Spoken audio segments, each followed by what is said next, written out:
High students, welcome to Phoenix classes. कालच्या लेक्चरमध्ये आपण विस्टोन नेटवर्कचे काही प्रॉब्लेम सॉल्व्ह केले होता आणि त्या विस्टोन नेटवर्कच्या प्रॉब्लेममध्ये आपण अननोन रेजिस्टन्स कसा फाइंड आउट करायचा तो पाहिलं. लक्षात घ्या, विस्टोन नेटवर्क झाल्यानंतर विस्टोन मीटर ब्रिज नावाचा कन्सेप्ट घेतला आपण आणि त्याच विस्टोन मीटर ब्रिज मध्ये आपण अननोन रेजिस्टन्स कसा काढायचा ते पाहिला. आज आपल्याला by using the metre bridge to determine the resistance of the galvanometer रेजिस्टन्सची व्हॅल्यू फाइंड आउट करायची आहे आणि गॅलॅनोमीटर रेजिस्टन्सची व्हॅल्यू फाइंड आउट करण्यासाठी आपल्याकडं एक मेथड आहे आणि त्या मेथडला आपण केल्विन मेथड असं म्हणतात. by using the Kelvin method to determine the resistance of the galvanometer G. Kelvin मेथडचा वापर करून गॅलॅनोमीटर रेजिस्टन्सची व्हॅल्यू कशी काढायची आहे त्याच्यासाठी असणारं जे काही विस्टोन मीटर ब्रिज आहे जे आपण बघितलंय, ज्याच्यामध्ये आपण अननोन रेजिस्टन्स काढलाय, त्या अननोन रेजिस्टन्स मध्ये असं बघितलंय की एक लक्षात घ्या, दोन L शेप्ड मेटल स्ट्रीप घेतो आपण, कॉपर स्ट्रीप घेतो, बरोबर आहे. पहिली S1 घेतो, दुसरी S2 घेतो, बरोबर आहे. एक लक्षात घ्या, त्याच्यानंतर एक मिडल स्ट्रीप घेतो जिचं नाव S3 आहे, जी स्ट्रेट स्ट्रीप आहे. ही ज्यावेळेस आपण इथं फिट करतोय त्यावेळेस they can be generated the two gap. First one is the left gap and second one is the right gap. Okay, मला एक सांगा, ज्यावेळेस आपण S1 आणि S2 नावाच्या मीटर ब्रिज मध्ये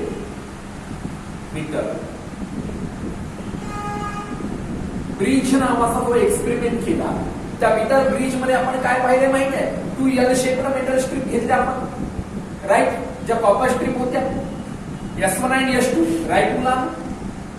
सेकंड थिंग मध्ये आपण स्ट्रेट स्ट्रीप घेतली ज्याचं नाव आपण S3 घेऊ. ही S3 इथं मेटलला अटॅच केली, वुडन बोर्डवर टच कनेक्ट केल्यामुळे काय झालं, या ठिकाणावर दोन गॅप तयार झाले, जनरेटेड द टू गॅप.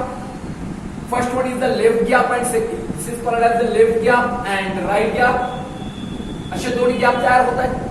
तुमच्या माहितीस तो लेफ्ट गॅप मध्ये अननोन रेजिस्टन्सच कनेक्ट करायचा, always connected to the unknown resistance. काय करायचं, जो लेफ्ट गॅप आहे त्या लेफ्ट गॅप मध्ये कधीही कोणता गॅप, लेफ्ट गॅप मध्ये केव्हा पण कोणता रेजिस्टन्स कनेक्ट करायचा, अननोन रेजिस्टन्स. मला असं वाटतंय की आपण एक्स कनेक्ट केला होता मागच्या लेक्चर मध्ये, पण आज आपल्याला गॅलॅनोमीटर रेजिस्टन्स काढायचा आहे म्हणून आपण तिथं काय नाव देऊ सांगा, G. गॅलॅनोमीटर रेजिस्टन्स, गॅलॅनोमीटर कनेक्ट करू आपण या ठिकाणावर.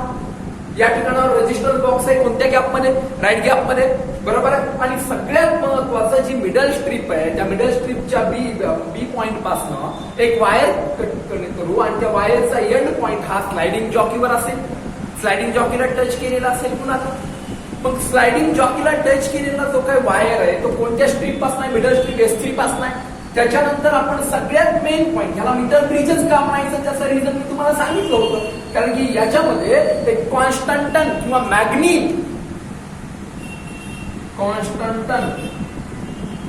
मॅग्नीन वायर घेतलाय. किती मीटर घेतलंय सांगा, 1 मीटर लॉंग वायर घेतलंय.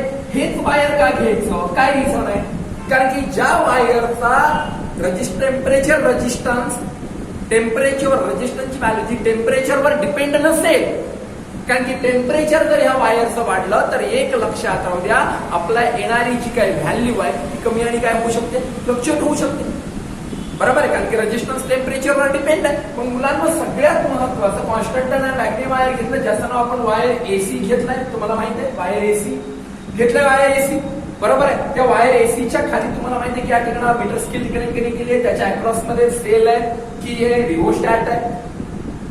हे तिन्ही कोणत्या कॉम्बिनेशन मध्ये कनेक्ट केले तर सिरीज मध्ये, कारण की वन आफ्टर अनदर कनेक्ट केले. हे सिरीज मध्ये battery, EMF of the cell key K and rheostat RH. Okay मुलांना, हा जो नेटवर्क काढलाय, हा जो इलेक्ट्रिकल नेटवर्क काढलाय, हा जो इन्स्ट्रुमेंट आहे, या इन्स्ट्रुमेंटचा यूज कशासाठी करायचा आहे ते फार महत्वाचं आहे. आपलं एम फार महत्वाचं आहे. आपलं एम काय, to determine the resistance of the galvanometer. Resistance of galvanometer काढायचं आहे. तुमच्या लक्षात आलं असेल की लेफ्ट गॅप मध्ये गॅलॅनोमीटर जोडायचं आहे, राईट गॅप मध्ये रेजिस्टन्स बॉक्स कनेक्ट करायचा आहे. मग मुलांना हे वर्किंग कसं करेल, कसा फिट आउट करायचा, कोणत्या मेथडनं, बाय केल्विन्स मेथडनं, तुम्हाला माहित असेल मी प्रिव्हियस लेक्चरमध्ये जो मीटर ब्रिज घेतला त्याच्यामध्ये आपण कोणता पॉईंट शोधला मुलांना? Null point. या शब्दाकडे थोडं लक्ष द्या. Null point. नल पॉईंट म्हणजे गॅलरमीटर शोज द किती डिफ्लेक्शन्स? 0 डिफ्लेक्शन्स. गॅलरमीटर 0 डिफ्लेक्शन दाखवतो. बरोबर आहे. पण एक आहे, हे कशामध्ये पाहिले आपण? मीटर ब्रिज मध्ये मागच्या लेक्चर मध्ये पाहिले. पण केल्विन मेथड मध्ये, केल्विन मेथड जी आहे त्याच्यामध्ये आपण गॅलरमीटर रेजिस्टन्स फाइंड आउट करणार आहे. केल्विन मेथड, या केल्विन मेथड मध्ये सगळ्यात महत्वाचा काही आपण नल पॉइंट नाही, या ठिकाणावर बॅलेन्स पॉइंट मेजर करतो. कोणता पॉइंट? Balance point. जो बॅलेन्स पॉइंट, याचा अर्थ असा नाहीये की बॅलेन्स पॉइंट मध्ये गॅलरोमीटर किती डिफ्लेक्शन दाखवत असेल? 0. हे दोन्ही पुस्तकांचे थोडेसे वेगळे वेगळे. मीटर ब्रिज मध्ये आपण नल पॉइंट डिटेक्ट करतो by using the galvanometers. Kelvin method मध्ये आपण कोणता पॉइंट मेजर करतो? बॅलेन्स पॉइंट मेजर करतो. बॅलेन्स पॉइंट आपण कुठपर्यंत आहे, कोणत्या लेंथवर आहे ते मेजर करण्यासाठी आपल्याला केल्विन मेथड मध्ये गॅलरोमीटरची गरज आहे. ओके, मग हे कसं सॉल्व्ह करायचं? 2 मिनिट थोडंसं लक्ष देऊन ऐका. काय kelvin method? Same apparatus, same equipments आहेत टोटल, जशाच तसेच. फक्त लेफ्ट गॅप मध्ये गॅलरोमीटर रेजिस्टन्स करायचं, कनेक्ट करायचं. आणि जो गॅलरोमीटर रेजिस्टन्स तुम्ही कनेक्ट करताय तो लेफ्ट गॅप मध्येच असेल. रेजिस्टन्स बॉक्स तुमचा राईट गॅप मध्ये असेल. कशा पद्धतीनं वर्किंग करेल? कन्स्ट्रक्शन सांगितलं, एम सांगितलं, वर्किंग कशा पद्धतीनं कराल? हा जो काही इन्स्ट्रुमेंट आहे तो वर्किंग कसा करेल? सगळ्यात पहिलं initially when closing the key के, ही की जी आहे जोपर्यंत तुम्ही काय करणार नाहीये, क्लोज करणार नाहीये, की क्लोज करा. केली की क्लोज. जे काय बॅटरी आहे ईएमएफ आहे, हा ईएमएफ जो काही करंट सप्लाय करणार आहे तो current I. This current flowing to the conducting wire AC, जे होमोजिनियस वायर आहे, ज्याचा युनिफॉर्म क्रॉस सेक्शनल एरिया आहे, त्या वायर मधनं कोण फ्लो होणार आहे? करंट फ्लो होणार आहे. तोच करंट अगेन्स्ट कोणाच्या थ्रू फ्लो होणार आहे? परत गॅलरोमीटर रेजिस्टन्सच्या थ्रू फ्लो होणार आहे. मुलांना एक आहे, कंडिशन सुरुवात करत असताना आपण की क्लोज केलेली आहे लक्षात राहू द्या. त्याच प्रमाणे at the same time take the suitable resistance. एक सुटेबल रेजिस्टन्स घेऊ आपण. Are fitted in the resistance box. Resistance box मध्ये आपण या रेजिस्टन्स बॉक्स मध्ये फिट करू. फिट केल्यानंतर ऍट द सेम टाइम लक्षात घ्या, when closing the key K, EMF supply the electric current and this current going to the electrical network. That means meter bridge. ह्या metre bridge मधनं, ह्या metre scale metre मधनं, metre wire मधनं, wire AC मधनं wire current flow होईल. पुन्हा या पूर्ण गॅलरोमीटर मधनं पण होईल. पण त्याच ते करण्याच्या अगोदर ह्या रेजिस्टन्स बॉक्स मध्ये एक व्हेरिएबल सुटेबल रेजिस्टन्स तुम्हाला फिट करायचं आहे. सिक्वेन्स पहा 2 नंबरची, 3 नंबरची सिक्वेन्स. ज्या वेळेस तुम्ही रेजिस्टन्स बॉक्स मध्ये रेजिस्टन्स फिट केलाय त्याच वेळेला गॅलरोमीटर शोज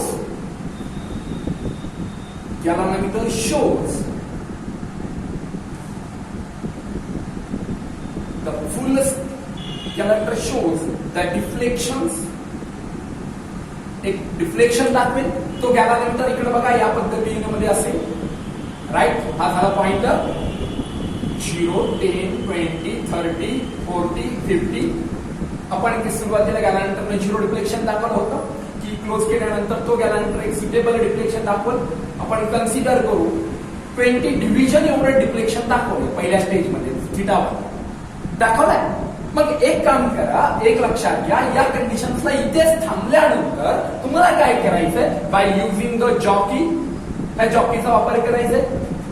जॉकीला ट्रॅप करत जायचंय. कुठनं? वायर ए पासून वायर सी पर्यंत. वायर ए पासून वायर सी पर्यंत आपल्याला ट्रॅप करत जायचंय. Touch the different point on the wire AC. Wire AC वर तुम्हाला ही जॉकी काय करायची आहे? टच करत जायची आहे. जोपर्यंत टच कराल, कुठपर्यंत टच कराल तुम्ही? जोपर्यंत galvanometer shows the same deflection. Galvanometer shows the same deflection. Same म्हणजे किती डिव्हिजन? 20 डिव्हिजन. पहिल्यांदा मला सांगा, जॉकी टच करण्याच्या अगोदर, म्हणजे आपण मला सांगा, without touching the jockey galvanometer shows the deflection 20 division. गॅलॅनमीटरने किती डिफ्लेक्शन दाखवले? 20 डिव्हिजन. त्यावेळेस तुम्ही जॉकी टच केली होती का? नव्हती केली. आता तुम्ही जॉकी टच करा कोणत्या कंडक्टिंग वायरवरनं? वायर एसी वरनं. कुठपर्यंत टच करा? जोपर्यंत गॅलॅनमीटर कोणतं डिफ्लेक्शन दाखवणार नाहीये, सेम डिफ्लेक्शन दाखवणार नाहीये. सेम डिफ्लेक्शन म्हणजे एक लक्षात घ्या परत, θ2 इज इक्वल टू किती डिव्हिजन? 20 डिव्हिजन. कोणत्या पॉइंटला? To detect the point D. आता मला सांगा, गॅलर आणि जॉकीनं आपण इथं टच केलं. टच केल्यानंतर टचिंग द जॉकी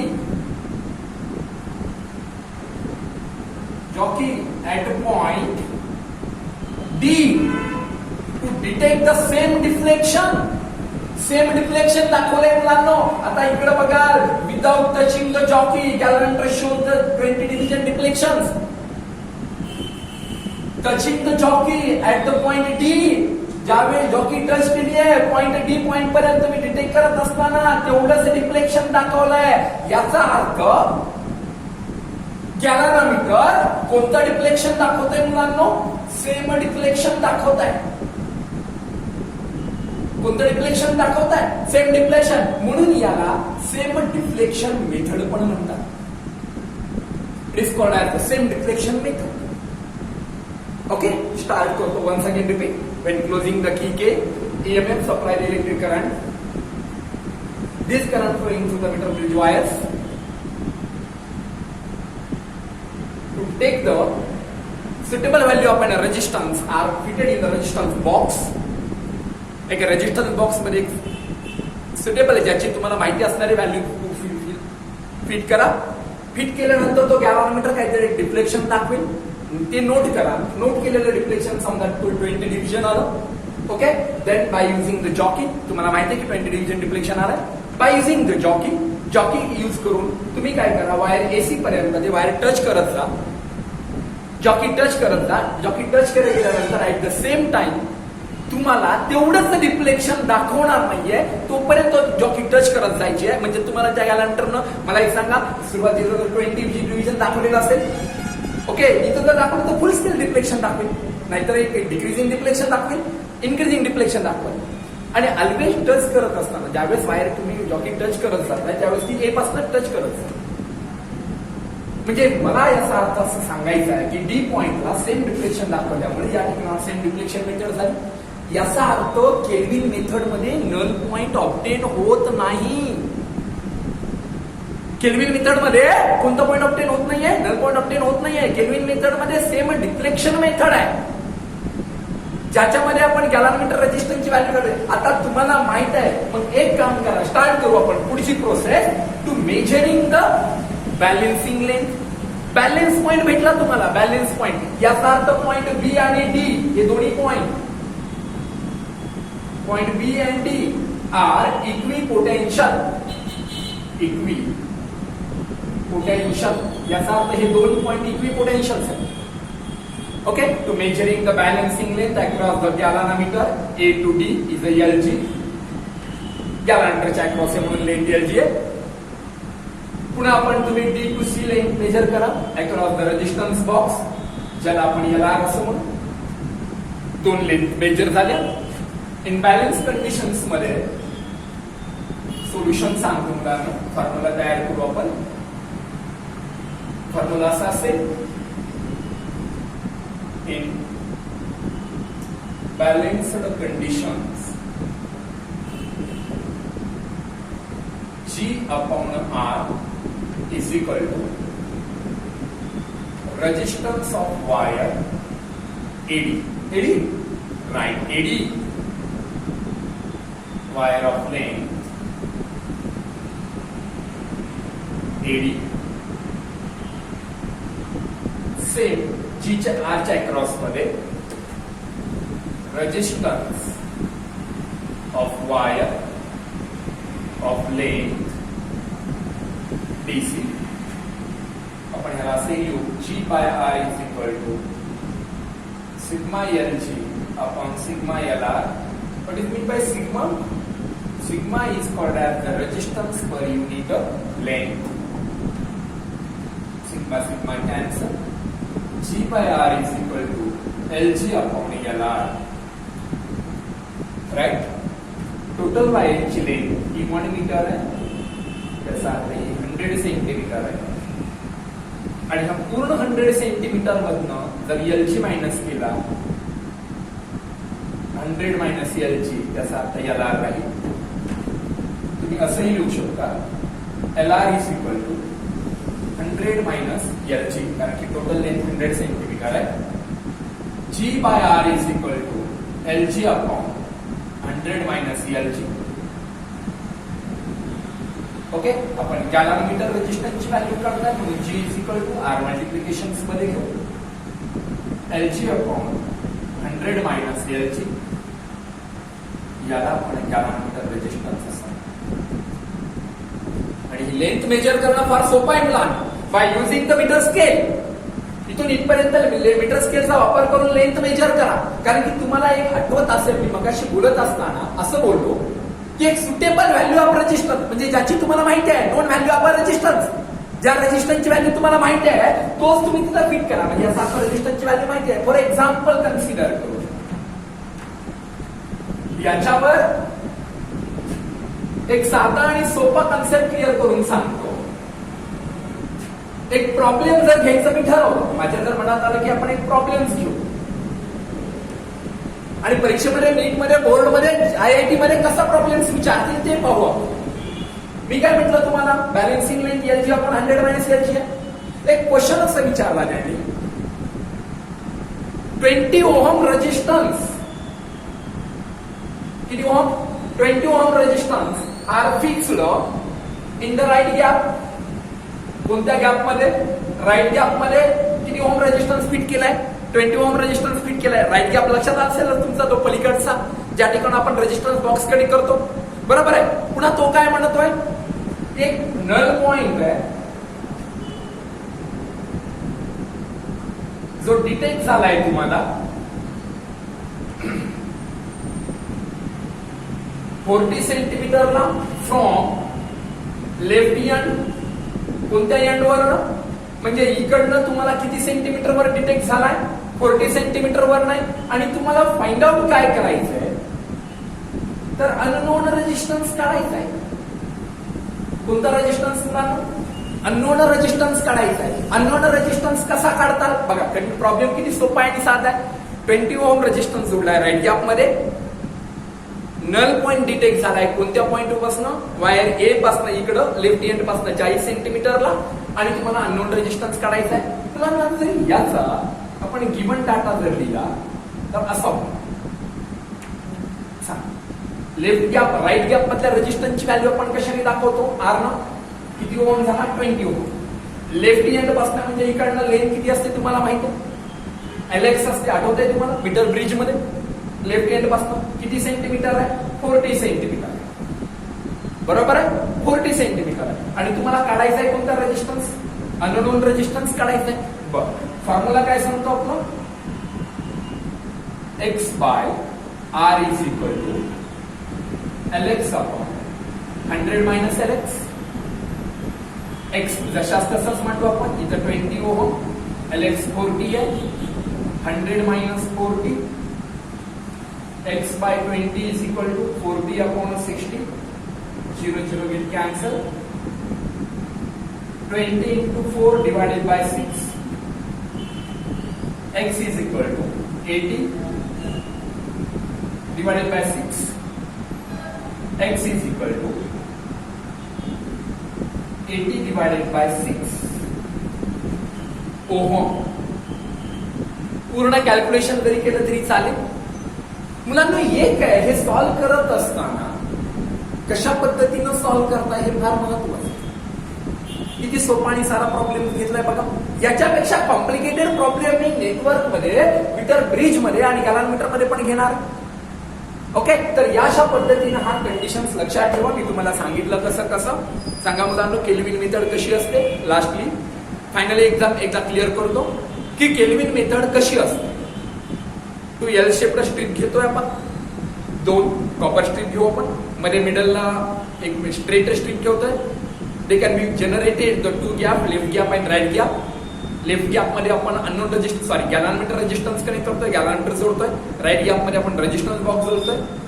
त्या दोन्ही स्ट्रीपच्या एंड पॉइंट पासून आपण युनिफॉर्म क्रॉस सेक्शनल एरिया असणार होमोजिनियस वायर कंडक्टिंग वायर जोडतोय, वायर A to EC पर्यंत. बरोबर आहे, लक्षात घ्या. कॉन्स्टंट टर्नओव्हर मॅग्नेट वायर घ्यायचे आपल्याला. ओके, त्याच्या अक्रॉस मध्ये खाली आपण EMF की अँड रिओस्टॅट कनेक्ट करतोय. रिओस्टॅट असा ऍडजस्ट करा 2/2 ऑफ द व्हॅल्यू, एवढी व्हॅल्यू जनरेट व्हायला पाहिजे. 2/3 ऑफ व्हॅल्यू म्हणजे जेणेकरून तो 100 आहे. म्हणजे फॉर एक्झाम्पल समजा 100 सेंटीमीटर लेंथ आहे, तर 100 सेंटीमीटरच्या 2/3 पर्यंत आहे, मिडललाच आन्सर यायला पाहिजे.